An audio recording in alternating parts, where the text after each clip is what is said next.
श्री गणेशाय नमः. श्री सरस्वतये नमः. श्री गुरुभ्यो नमः. श्री कुलदेवतायै नमः. श्री सीतारामचंद्राभ्यां नमः. श्री सद्गुरु साईनाथाय नमः. खरे पाहता हा जीवात्मा तिन्ही गुणांच्या पलीकडचा आहे, परंतु मायेने मोहित होऊन स्वतःच्या त्रिकालाबाधित अस्तित्वरूपी तत्व ज्ञान व आनंद यांनी युक्त असा परमेश्वर स्वरूपाचा त्याला विसर पडतो आणि आपल्याला देह मानित असतो. पण त्या देहाच्या अभिमानाने सर्व गोष्टी मीच करणारा आणि मीच भोगणारा आहे असा त्याचा समज होतो आणि त्यामुळे लागोपाठ आलेल्या मोठ्या संकटाने त्रासून जातो आणि त्यातून सुटण्याचा मार्ग त्याला सापडत नाही. गुरुच्या चरणी प्रेमपूर्वक भक्ती करणे हाच ती संकटे दूर करण्याचा मार्ग आहे. श्री साई समर्थ हे नाना प्रकारच्या चमत्कारिक खेळ करून दाखवणारे साक्षात श्रीकृष्ण आहेत. आपल्या भक्तांना आपल्या खेळाच्या आनंदात ते तल्लीन करतात. आम्ही त्यांना पृथ्वीवर जन्म घेतलेले ईश्वर मानतो, कारण त्यांची सर्व लक्षणे तशीच आहेत. परंतु ते मी बंदा अल्लाची या पदरी, मी परमेश्वराच्या घरचा गुलाम आहे असे म्हणत असत. स्वतः जरी ईश्वराचा अवतार असले तरी लोकात रूढ असलेल्या वागण्याच्या रीती ते स्वतः नीट पाळत असत आणि वर्ण व आश्रम यांना अनुसरून लोकांनी शुद्ध आचरण ठेवले पाहिजे याचाच ते प्रचार करीत असत.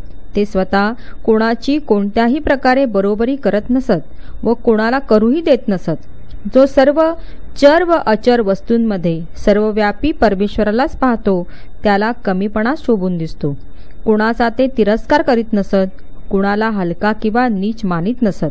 सर्व प्राणीमात्रात पूर्ण चैतन्ययुक्त परमेश्वरालाच ते पाहत असत. स्वतः कधी अनलहक मीच परमेश्वर आहे असे म्हणून घेत नसत आणि मी परमेश्वराचा एक पाईक, मी गरीब यादेहक परमेश्वराचे स्मरण करण्याचा उद्योग असलेला यादगार आहे असे म्हणून घेत आणि सदा अल्ला मालिक परमेश्वर हा जगाचा सर्वश्रेष्ठ मालक किंवा नियंता आहे असा जप करीत असत. कोण्या संतांची जात कोणती, ते कसे वागतात आणि ते काय खातात यावरून त्यांचे स्वरूप कळत नसते. ते तर सर्वदा या गोष्टीच्या पलीकडचे असतात. मंदबुद्धीच्या प्राण्यांचा उद्धार होण्यासाठी दुसऱ्यांवर उपकार करणाऱ्या संतांचा या जगात अवतार होतो. ही एक परमेश्वराची कृपाच म्हणायची. गेल्या जन्मीचे काही पुण्य गाठी असेल तरच सुख संतोष लाभण्याकरता संतांच्या गोष्टी ऐकण्याची आवड मनात उत्पन्न होईल. एकदा एक योगाभ्यासी नानासाहेब चांदोरकरांना बरोबर घेऊन बाबांच्या दर्शनासाठी मशिदीत येऊन पोहोचले. त्यांनी पातंजल नावाच्या प्राचीन ऋषीने व इतर योग्यांनी शोध लावलेल्या योगशास्त्राचा मुळापासून अभ्यास केला होता. परंतु योगाचे अनेक प्रकारचे विचित्र अनुभव अजमावून पाहत असताना समाधी मात्र एक क्षणही त्यांना साधत नसे. साई महाराज श्रेष्ठ योगी आहेत, त्यांची माझ्यावर कृपा झाली तर माझ्या शंका दूर होतील आणि समाधी निश्चित साधली जाईल असा मनात हेतू धरून ते साईबाबांचे दर्शन घेण्यासाठी गेले. तर त्यावेळी साईबाबा कांद्याबरोबर भाकर खात बसलेले होते. बाबांनी शिळी भाकर व सुका कांदा तोंडासमोर धरलेला पाहून त्या योग्याभासीला मोठी शंका आली की हे माझ्या शंका काय दूर करणार. योग्याभासीच्या मनात संशय उठला, परंतु साईबाबा पडले अंतर्ज्ञानी. ते म्हणाले, नाना, कांदा ज्याला पचेल त्यानेच तो खावा, ज्याला पचवण्याचा जोर असेल त्याने खुशाल खावा. हे बाबांचे शब्द ऐकून तो योग्याभासी मनात ओशाळला आणि सरळ शुद्ध मनाने बाबांना शरण गेला. असो, पुढे बाबा गादीवर येऊन बसल्यावर ते योग्याभ्यासी मनात काही संशय ठेवल्याशिवाय बाबांपाशी येऊन बसले. बाबांना दक्षतेने प्रश्न विचारून शंकांचे समाधान करून घेतले आणि उदी व आशीर्वाद पाहून प्रसन्न मनाने परत गेले. अशा आणखी बाबांच्या अनेक कथा भक्तांनी जर भक्तिभावाने ऐकल्या तर त्यांची त्रासदायक रोग व विवेकबुद्धीचा नाश यासारखी मोठी अरिष्टे लगेच नाश पावतील. पाण्याने भरलेला खड्डा अगदी लहान व अतिशय घाण वास मारणारा असला तरी डुक्कर त्यातच लोळण्यात निसंशयपणे अत्यंत श्रेष्ठ सुख मानत असतो. मनुष्याच्या जीवात्म्याची व पोपटाची अशीच तऱ्हा असते. एक शरीरात असतो तर दुसरा पिंजऱ्यात बंद असतो. पोपटाने स्वातंत्र्य गमावले असले तरी त्याला परतंत्रता बरी वाटू लागते. विहिरीत असलेल्या बेडकाप्रमाणे या पोपटाला पिंजऱ्यातच आपले सुख सर्वस्व वाटत असते. त्याला स्वातंत्र्याचा आनंद माहीतच नसतो. विषयात आसक्त असलेल्या जीवात्मा सुद्धा तसाच असतो. काय मौजेचा माझा पिंजरा, काय तेथल्या सोन्याच्या दांडीभोवती चक्रा.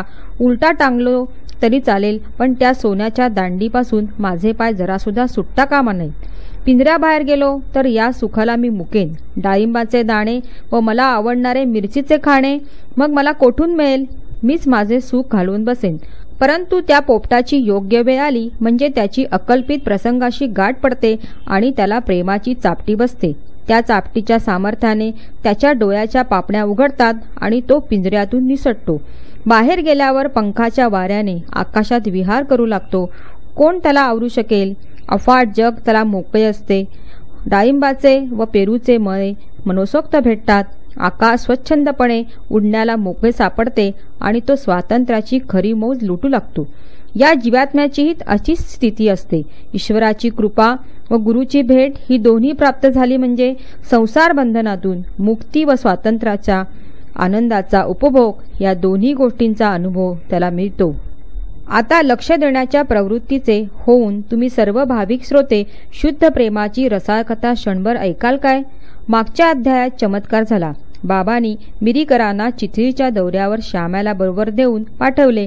साई समर्थांनी लांब बावापासून म्हणजे सापापासून येणाऱ्या संकटांचे भविष्य जाणून मिरीकरांना वेळीच सूचना देऊन सावध केले. नुसतेच सावध नाही केले तर त्या संकटाचे निवारण करण्यासाठी उपायसुद्धा योजले. मिरीकर नको म्हणत असतानाही माधवरावांना बळजबरीने बरोबर पाठवले आणि संकटापासून त्यांचे रक्षण केले. अशा प्रकारे भक्तांचे कल्याण करण्यासाठी सदा तत्पर असलेल्या बाबांनी बाळासाहेब मिरीकरांचे गंडांतर टाळून त्यांना एक विचित्र अनुभव दाखविला.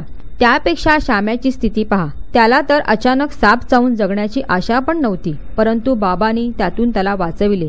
ती सुद्धा एक बाबांची लीला श्रोत्यांना आधी सांगूया. साप जरी चावला होता तरी बाबांनी उपाय काय केला पहा.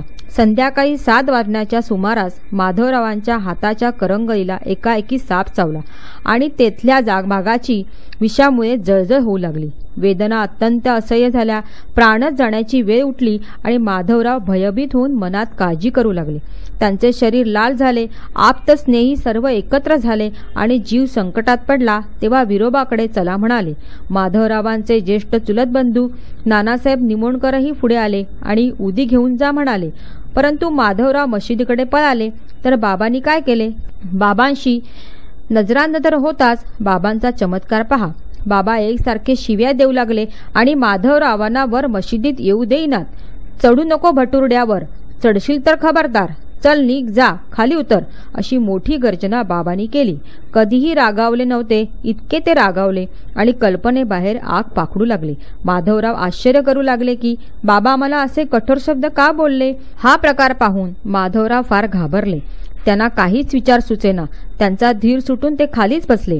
अशा प्रकारे त्यांचा देवच रागावलेला पाहून माधवरावांना मनात फार भीती वाटली की आता सर्वच उपाय संपले. बाबांची अशी खवळलेली वृत्ती पाहून कोण नाही घाबरणार. शिव्या गळ्यांचा भडीमार ऐकून माधवरावांना तो प्रसंग भयंकर वाटला. मशीद माझे माहेरघर व मी साईबाबांचे पोटचे पोर आहे. असे असताना आईच आज पोरावर इतकी अनिवार्य का बरे रागवली. साप चावला हे गाऱ्हाणे आईशिवाय कोठे न्यायचे. परंतु तिनेच जर लाथेने हाणले तर पोराचे मुख केविलवाणे नाही का होणार. लहान मुलाचे जसे आईशी नाते असते तसेच माधवरावांचे बाबांशी रात्रंदिवस नाते असताना आजच ही परिस्थिती का बरे व्हावी. आईनेच रागाने त्याग केला तर लेकराला कोणी सांभाळावे. माधवरावांनी त्यावेळी जगण्याच्या आशेवर पाणी सोडले. पण पुढे काही वेळाने बाबा शांत झाल्यावर माधवरावांनी धीर केला आणि मशिदीत वर जाऊन बसले. तेव्हा बाबा म्हणाले, धीर सोडू नकोस, मनात मुळीच हैराण होऊ नकोस, तू बरा होशील, काळजी सोड, दयाळू फकीर सांभाळील, घरी जाऊन स्वस्थ बैस, घराबाहेर निघू नकोस, भीती सोडून निश्चिंत मनाने बैस, माझ्यावर विश्वास ठेव. पुढे माधवराव घरी पोचण्याचा अवकाश बाबांनी तात्या कोते पाटलाला त्याची विचारपूस करण्यास पाठवले आणि निरोप दिला. त्याला म्हणावे, निजू नये, घरातल्या घरात फिरत राहावे, वाटेल ते खुशाल खावे, पण एवढे सांगणे काळजीपूर्वक न चुकता सांभाळावे. काकासाहेब दीक्षितांना देखील त्या रात्री बाबा पुन्हा म्हणाले, त्याला झोपण्याची लहर येईल पण निजू देऊ नका. असो, अशी सावधानता बाळगल्यावर ती बाधा दूर पळाली. थोडी बोटाला विषारी जळजळ शिल्लक राहिली खरी, पण तीही पुढे बरी झाली. कनवाळू साई माऊली भक्तांवर कृपा करण्यासाठी वाकूळ झाली आणि भयंकर वेळ टळली. चढू नको भटुरड्यावर, हे बाबांचे शब्दांचे तडाखे काय बाबांनी माधवरावांवर केले होते? नाही, ते शब्दबाण माधवरावांना उद्देशून नव्हते, तर ती साप चावल्याने चढलेल्या विषाला कडक आज्ञा होती. चढशील तर खबरदार. ही साईमुखीची प्रखर आज्ञा ऐकून विषाचे चढणे स्थिर झाले आणि त्याची पुढची चाल थांबली. इतकेच नव्हे तर चल निघ जा खाली उतर या 5 अक्षरांच्या साईंच्या पंचाक्षरी मंत्राने ते विष तात्काळ खाली उतरले. लोकांत रूढ असलेली मांत्रिक किंवा पंचाक्षरी यांना लागणारी इतर साधने न लागता भक्तांचा कैवारी साई त्यांची संकटे नाना तऱ्हेने निवारित असतो. नाही मंत्र म्हटला, नाही तांदूळ पाणी मंतरले, नाही पाणी शिंपडले, तरी विष कसे उतरले? संतांच्या तोंडून निघालेल्या नुसत्या शब्दांनी माधवरावांना उतार पडला. हा चमत्कारच नव्हे का? संतांच्या असल्या कृपेला अंत नाही. मागच्या अध्यायात सूचना दिली होती की सुरस व अनुभूत कथा श्रोत्यांनी नीट लक्ष देऊन अधपासून इथपर्यंत ऐकावी. मागच्या अध्यायात ज्या कथेचे वर्णन झाले त्यापेक्षा या गोष्टीचे कौतुक विशेष आहे. साईबाबा कशी लीला करीत असं ते सांगितले जाईल. ते सुरस कथानक ऐकल्यावर गुरुच्या वचनांचे मनावर झालेले परिणाम पक्के होतील. चांगले कर्म करणे, वाईट कर्म करणे किंवा कोणतेही कर्म न करता स्वस्थ बसणे या सर्व गोष्टींचा कर्तेपणा नष्ट होईल आणि गुरुचरणी श्रद्धा बसेल. मायेचा नाश होण्यासाठी सोप्यातला सोपा उपाय म्हणजे हृदयात साईच्या चरणांचे ध्यान करावे. हाच संसार पार करून जाण्याचा उपाय आहे. संसाराचे भय फार मोठे असते. ही त्रासदायक गोष्ट मायेमुळे उत्पन्न झालेली असते. साईबाबांच्या कथा ऐकल्याने ती छिन्नभिन्न होऊन जाईल आणि शाश्वत आनंदाची प्राप्ती होईल. एकदा शिर्डीत महामारीची साथ आली. गावकऱ्यांनी मनात घाबरून जाऊन एकमताने दवंडी पिटवली आणि गावातली सर्व रहदारी बंद केली. महामारीची मोठी दहशत होती. गावकऱ्यांनी धास्ती घेतली. दुसऱ्या गावच्या लोकांना गावात येऊ देत नसत आणि सर्व व्यापार धंदा बंद पडला. जोपर्यंत मरीची साथ गावात चालेल तोपर्यंत कोणी गावात बकरा मारू नये आणि गावाच्या हद्दीत बाहेर गावची गाडी येऊ देऊ नये अशा नेमनियमाने सर्व वागू लागली. गावकऱ्यांचा हा देवभोळेपणा बाबांच्या मनाला मुळीच आवडत नसे. त्यांच्या मते या खोट्या कल्पना होत्या व लोकांचा अडाणीपणा होता. तिकडे गावकऱ्यांनी नियमांचा कडक अंमल करावा आणि इकडे बाबांनी त्यात मोडता घालावा.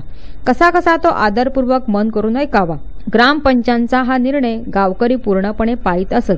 नियमांचा थोडासाही भंग करण्याची दंड देऊनच सुटका होत असे. बाबांना दंडांचे भय नव्हते. ते सदा सर्वदा निर्भय असत. हरीच्या चरणी मनाचा लय लावून ते कधी काळांकडून सुद्धा जिंकण्यास कठीण असत. एकदा दुसऱ्या गावची जळाळू लाकडे भरलेली एक गाडी गावाच्या सीमेवर आली आणि अवघड परिस्थिती उत्पन्न झाली. लोकात आपापसात भांडणे लागली. चुलीत जाळण्याकरता तेथे लाकडांची कमतरता होती. हे गावकऱ्यांच्या मनाला ठाऊक होते, परंतु नियमाचे उल्लंघन करणे बरे नव्हे म्हणून ते सर्वजण घोटाळ्यात पडले. गाडीवाल्याकडे ते वळले आणि त्याची गाडी परत पाठवू लागले. ही गोष्ट बाबांना कळली आणि ते त्या ठिकाणी येऊन थडकले. आपण गाडी पुढे उभे राहिले आणि गाडीवाल्याला धीर आला. गावकऱ्यांचा दुराग्रह मोडला आणि त्याने गाडी गावच्या हद्दीत घातली. तेथून बाबांनी ती सभा मंडपाच्या दारी आणून रिकामी करवली, परंतु कोणाच्या तोंडून चकार शब्दही निघू शकला नाही. ग्रीष्म, शरद, हेमंत, वर्षा किंवा वसंत ऋतू असो, बाबांची पवित्र धुनी 8ही प्रहर पेटलेली असे. काय बाबांचा विचित्र नियम! अग्निहोत्राचे जसे अग्निहोत्र व्रत असते तशी बाबांची पवित्र धुनी अहोरात्र जळत असते. केवळ या धुनीसाठी बाबा जळाऊ लाकडांचे भारे किंवा गड्डे विकत घेत आणि सभोर सभामंडपात भिंतीशी ढीक रिकामा करवीत असत. बाजाराची वेळ साधून बाबा मोठ्या काळजीने लाकड्या गोळा करीत, पण त्यावर सुद्धा शेजाऱ्यांचा डोळा असे. स्वतःचा जेथे फायदा असेल तेथे निष्काळजीपणा किंवा भोळेपणा कोणी क्वचितच दाखवित असतो. स्वार्थी लोक मुळातच त्रासदायक असतात. सभामंडपाला दार नव्हते, त्यामुळे त्यांना चांगलीच संधी मिळत असे आणि गरजू व लबाड या दोघांनाही सारखाच लाभ होत असे. साईबाबा मोठे परोपकारी होते. त्यांची थोरवी काय वर्णावी! बाहेरून दिसायला जरी ते भयानक किंवा कठोर दिसले तरी आतून ते अगदी नरम व शांत असत. त्यांच्या मोठेपणाला सीमाच नाही. वाणी अभिमान टाकून नम्रपणाने त्यांच्या चरणाला वंदन करीत तरच त्या मोठेपणाचे वर्णन करू शकेल. असो, विश्वंभर सर्व चर व अचर वस्तूंना व्यापून आहे हे सदा सर्वदा लक्षात ठेवून कोणाशी ते वैर करीत नसत. स्वतः परमात्मा सर्व सृष्टीमध्ये दाही दिशात मागे पुढे भरलेला आहे हे माहीत असल्याने कोणाकडेही वाकड्या दृष्टीने पाहण्याला त्यांना फार कष्ट पडत असत. अंगात जरी पूर्ण वैराग्य होते तरी लोकसंग्रहासाठी व शरण आलेल्यांना शिकवण देण्यासाठी ते संसारी माणसासारखे वागत असत. या महान पुरुषाचा केवढा नम्रपणा ऐकून मनाला आश्चर्य वाटेल. भक्तांवरचे त्यांचे प्रेम दिसून येईल आणि अवतार घेण्याचे सार्थक झाल्याचे वाटेल. त्यांच्या हृदयात दुःखी व गरीब लोकांसाठी अतुल्य वात्सल्य होते. लहानपणाची मोठी आवड होती. याला पुष्टी देण्यासाठी कोट्यानुकोटी गोष्टी सांगता येतील. ते कधी उपासतापास करीत नसत किंवा हठयोगातील कष्टाच्या साधना करीत नसत. त्यांना तेल, मसाला, साखर, मीठ इत्यादी उत्तेजक पदार्थांचा हव्यास नव्हता आणि अन्नही ते थोडेच खात असत. ठरलेल्या घरी जाऊन ओली कोरडी भाकरी ते मागत असत. हीच त्यांची नेहमीची भिक्षा किंवा माधुकरी असे. जिभेचे कोड कौतुक ते कधी करीत नसत. स्वाद घेण्याचेही ते लाड करीत नसत आणि गोडधोड पक्वान्नांची आशा ते करीत नसत. मिळाले तरी वाहवा, न मिळाले तरी वाहवा आणि अगदी टाकाऊ भिक्षा मिळाली तरी तिचा ते अव्हेर करीत नसत. अशा प्रकारे उदरनिर्वाह करून ज्ञान व मोक्षांचे साधन जे आपले शरीर त्याचे रक्षण करीत असत. त्यांना कसला अभिमान किंवा अहंकार नसे. आत्मशांती हे ज्यांचे भूषण होते. त्यांना गळ्यात माळा घालणे, कपाळाला चंदनाचे टिळे लावणे आणि अंगाला भस्म चोपडणे कशाला हवीत. श्री साईबाबा तर पूर्ण ब्रह्मच होते. हे मुख्यतः भक्तिरसाने परिपूर्ण आख्यान अतिपवित्र आहे. जे श्रोते लक्ष देऊन ऐकतील त्यांचे संसारातील लक्ष मावळेल. जसजशी श्रोत्यांची श्रद्धा व साधीभोळी वृत्ती वाढत जाते तसतसे साईचे भंडार उघडत जाते. उगाच भलते तर्क करणाऱ्यांना ते कळत नसते. भोळा भाबडा भक्त प्रेमाने त्याचा उपभोग घेतो. आता पुढील कथेची संगती एकाग्र मनाने ऐकली तर प्रेम उंचवून येईल आणि डोळ्यात आनंदाश्रू येतील. केवढा बाबांचा शहाणपणाचा मार्ग, किती त्यांच्या अनेक प्रकारच्या युक्त्या, या सर्वांचे वर्म त्यांच्या अनन्य भक्तांना वेळोवेळी अनुभवपूर्वक जाणायला मिळत असते. या साई चरित्ररूपी अमृताचे सेवन लक्ष देऊन आदरपूर्वक करावे. मग गुरुच्या चरणी मन लावून कथेच्या संगतीकडे लक्ष द्यावे. ही कथा म्हणजे पूर्वी कधी न मिळालेली अति उत्कृष्ट व गोड जेवण आहे. त्याचे सेवन करताना श्रोत्यांनी घाई करू नये. प्रत्येक पदार्थाचा उत्कृष्टपणा व नाविन्यता मनाला वाटेल तितकी पोटभर चाखावी. असो, आता गाडीची कथा पुरे. त्यापेक्षाही वेगळी बोकडाची कथा आहे. ऐकून श्रोत्यांच्या मनाला आश्चर्य वाटेल आणि गुरुभक्तांना आनंद वाटेल. एकदा एक गमतीदार गोष्ट घडली. कोणीतरी एक बोकड आणला. तो अगदी अशक्त असून मरायला टेकलेला होता. त्याला पाहायला लोक जमले. ज्याला कोणी वाली नसेल त्याला साई माऊली सांभाळत असे.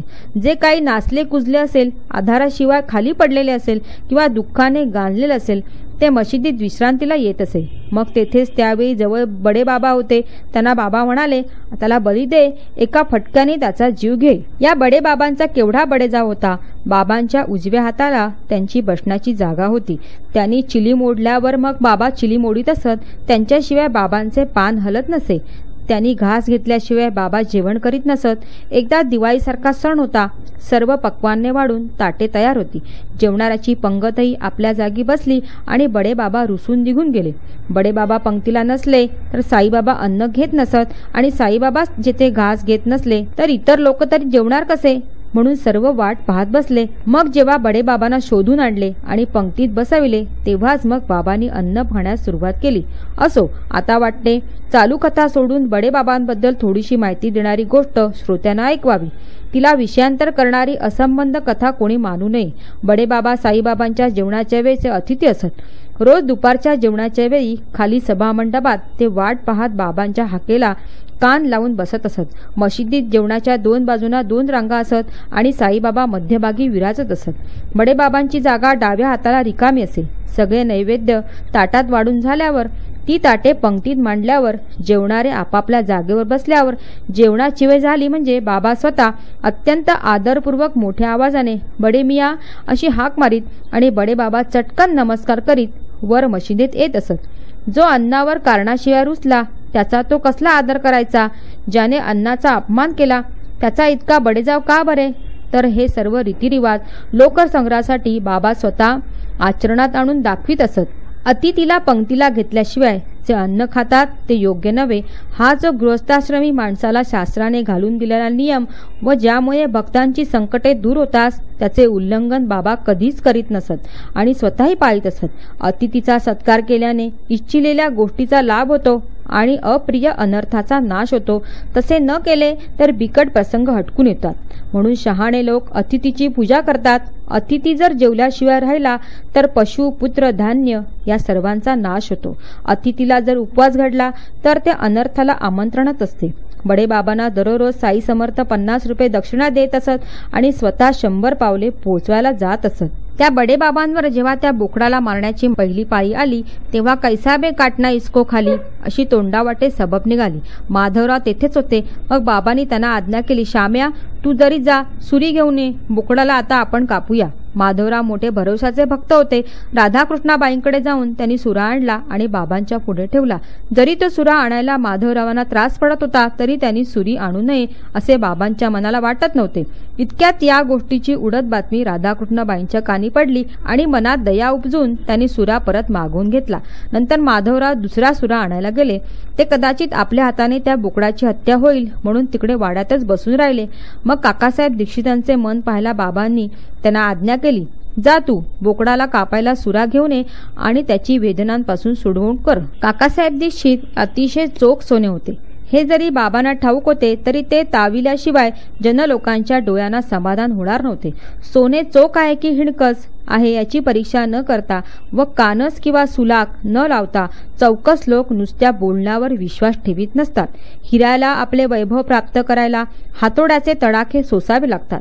दगडाला देवपणाचा मान सन्मान व थाटमाट फुकट मिळत नसतो. त्यालाही त्यासाठी टाकीचे घाव सोसावे लागतात. काका जरी साईबाबांच्या गळ्यातला एक दागिना होते तरी इतरांना कशी खात्री पटावी. रत्नांची पारख करणारे पारखी हिऱ्याला सुद्धा सुताने बांधून किंमत ठरवण्यासाठी विस्तवात टाकतात. संतांच्या शब्दांबद्दल जे शंका धरतात त्यांचे भेद यशस्वी होत नसतात. त्यांची आवश्यकता जोम व गुणाशिवायची आणि फुकटची व्यर्थ तोंडाची वटवट असते. त्यांना परमार्थ जराही साधता येत नाही. परंतु जो गुरुच्या वचनाला अभिप्राय वंदनीय मानतो त्याचा स्वार्थ व परमार्थ हे दोन्ही सफल होतात. परंतु त्यात जो न्यूनता किंवा वाकडेपणा पाहतो त्याचा अधपात होतो.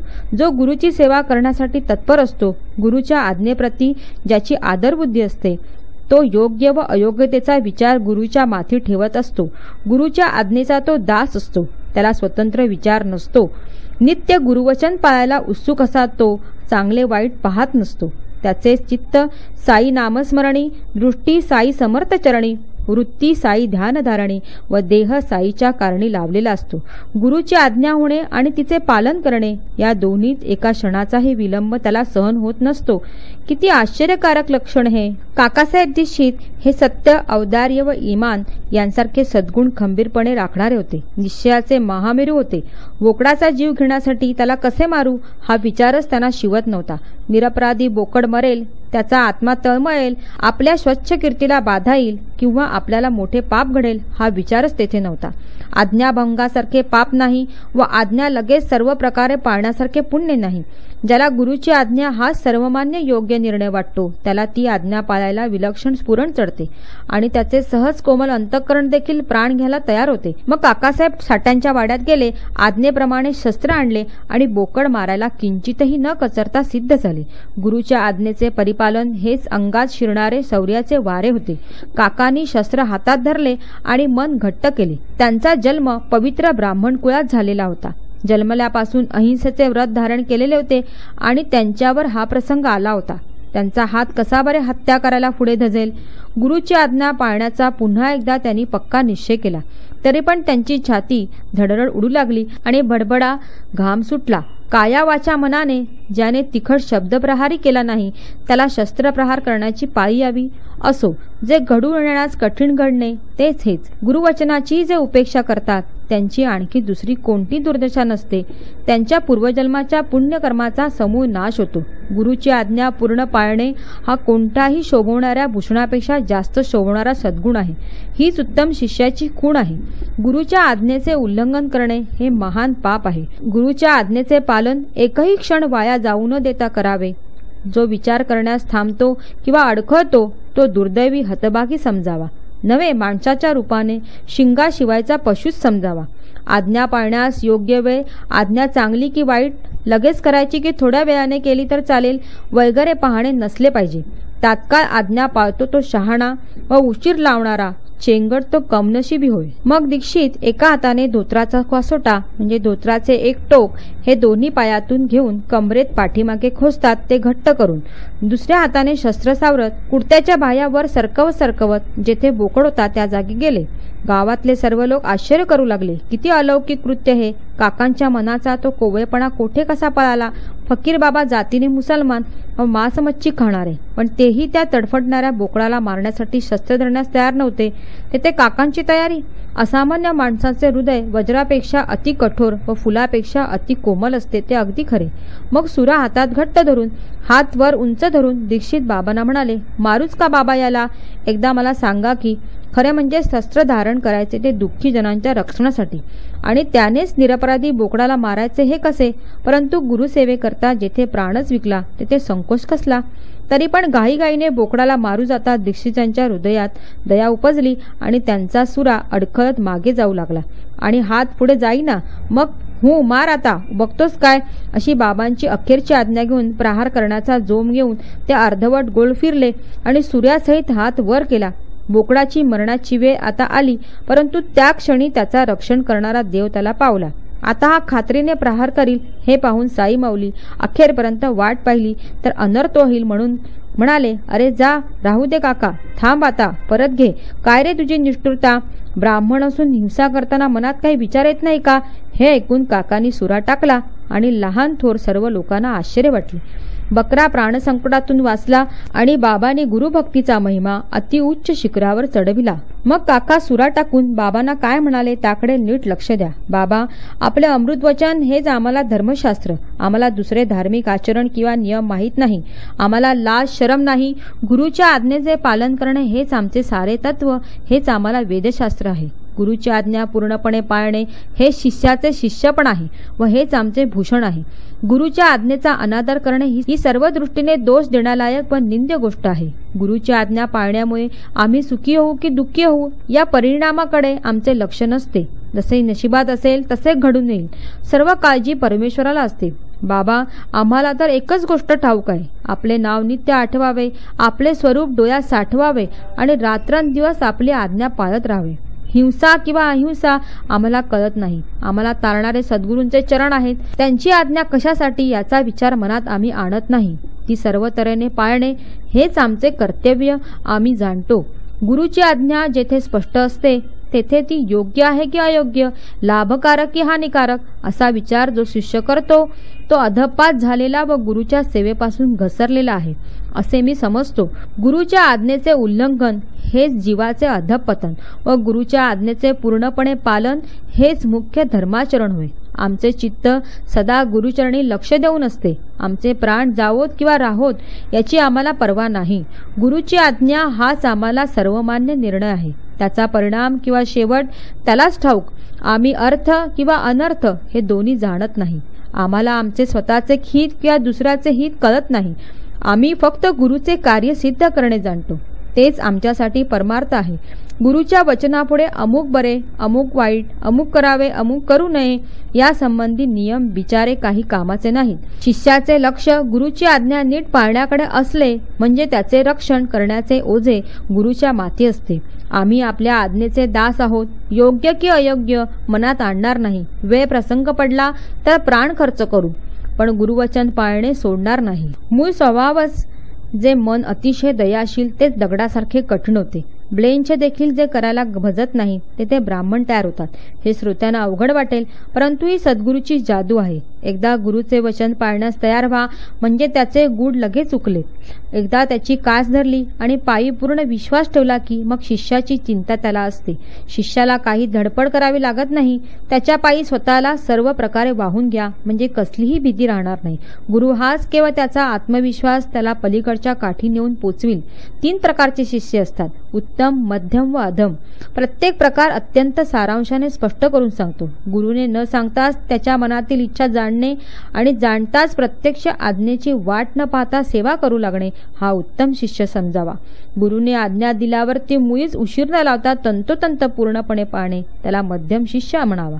गुरुने आज्ञा करीत राहणे, शिष्याने करू करू म्हणत राहणे व प्रत्येक पावली घोड चुका करणे हा अधम शिष्य जाणावा. ज्याच्या अंगात श्रेष्ठ वैराग्य नाही, जो नित्य कोणते अनित्य कोणते याचा विचार करीत नाही, त्याने गुरुपुढे जन्म जरी घालवला तरी त्याच्यावर गुरुकृपा कशी होईल. तथापि तो जर गुरुच्या चरणी अखंड श्रद्धा ठेवून नसेल तर त्याची इच्छा ईश्वर पुरी करेल. त्याला लवकरच निष्काम करून तो अत्यंत श्रेष्ठ आप्त म्हणजे परमेश्वर त्याला शांत करील. श्रद्धेचे शुद्ध बळ असावे, वर बुद्धीचे मोठे बळ असावे आणि सबुरीची अढळ जोड असावी, म्हणजे परमार्थ पक्का हाती आला समजावा. येथे श्वासोश्वास कोणने जाग लागत नाही, अपान उदान वगैरे प्राणवायूची शुद्धी करणे नसते किंवा हठयुगाची समाधी व उद्बोध हेही लागत नाही. ही सर्व साधने आम्हाला समजण्यास कठीण आहेत. शिष्याची भूमिका तयार असल्यावर सद्गुरूकडून फळ मिळण्यास उशीर नसतो. ते तर अनुग्रह करण्यासाठी सदा तत्पर असे एका पायावर उभे असतात. सगुण रूपाच्या साक्षात्काराचा अनुभव प्रत्येक भक्तांनाच अनुभवायला मिळतो. भाविकांच्या मनातच भक्ती उत्पन्न होते, इतरांच्या मनात मात्र ढोंगीपणाची दांभिक कल्पना उठते. पुढे मग बाबा काकांना म्हणाले, हे पाण्याचे टमरे हातात घे, मी आता त्याला मुसलमानी धर्माप्रमाणे विधीपूर्वक मारतो आणि सद्गती देतो. आधीच तो बोकड मरणाला टेकलेला होता. जवळच फकीर लोकांचे बसण्या उठण्याचे घर होते. फकीर बाबांना वेळेवर एक विचार आठवला. त्याप्रमाणे तक्क्यावर नेऊन बोकडाला मारण्याची बाबांची संमती त्यांनी मिळवली. परंतु त्या दुसऱ्या जागी बोकडाला हलवीत असतानाच तो मरण पावला. बकऱ्याचा मृत्यू खात्रीने होणार होता हे सर्व जाणून चुकले होते. परंतु योग्य संधी पाहून बाबांनी हा खेळ केला. सद्गुरूंना शरण जातात ते सद्गुरूपच होतात. मीठ सागरात आंघोळीसाठी शिरले तर ते कधी बाहेर येईल का. जीवात्मा हा संसारातील सुखदुःखांचा अनुभव घेणार आहे, तर ईश्वर संसारातील सुखदुःखांचा अनुभव देणारा आहे. परंतु मोक्ष देणारा सद्गुरू हा एकच आहे. तो आपल्या सर्व आत्म्याच्या ऐकतेचा साठा आहे. हृदयात कृपा उपजली तर सद्गुरू दिव्य दृष्टी देतील, ज्यामुळे सर्व सृष्टी एकाच वेळी डोळ्यात मावेल. हेमाडपंत साईबाबांच्या पायी शरण आले आहेत. तेथे आपल्या देहाबद्दलचा अभिमान सोडून देत आहेत आणि मनात म्हणत आहेत, हे मना सावध हो, बाबा माझा देहाबद्दलचा अभिमान घालवा. असो, आता पुढील 2 अध्यायात साई महाराज थट्टा विनोदाचे मिष्टान्न भोजन तयार करतील. ती आश्चर्यकारक गोष्ट ऐका. दिसायला ती विनोद कर्मणूक आहे, परंतु ती अत्यंत उपदेशपर आहे. जो भाविक फक्त त्यातील शिकवण प्रयत्नाने आचरणात आणील त्याला अत्यंत श्रेष्ठ सुखाचा लाभ होईल. सर्वांचे कल्याण असो अशा प्रकारे संत व सज्जन यांनी प्रेरणा केलेल्या भक्त हेमाडपंत यांनी रचलेल्या श्री साई समर्थ यांच्या सत्यचरित्राचा गुरुभक्त लीला दर्शन नावाचा 23वा अध्याय समाप्त झाला. श्री सद्गुरू साईनाथांना अर्पण असो. सर्वत्र मंगल असो. हा अध्याय सौ साधना